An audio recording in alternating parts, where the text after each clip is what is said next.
Nagpaabot ng pakikiramay si House Speaker Faustino Bogie D. III sa mga biktima ng nangyaring insidente ng pamamaril sa San Jose National High School sa Tacloban City.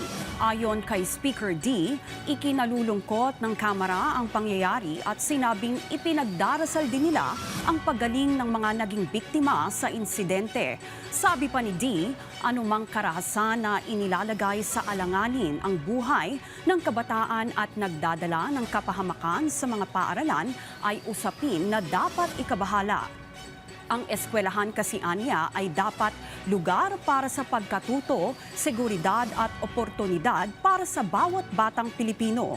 Suportado rin ng Kamara ang pagtukoy sa katotohanan, pagtitiyak na may mananagot sa batas at pag-alam ng mga nararapat na gawin sa mga susunod na pagkakataong may mangyayaring katulad nito.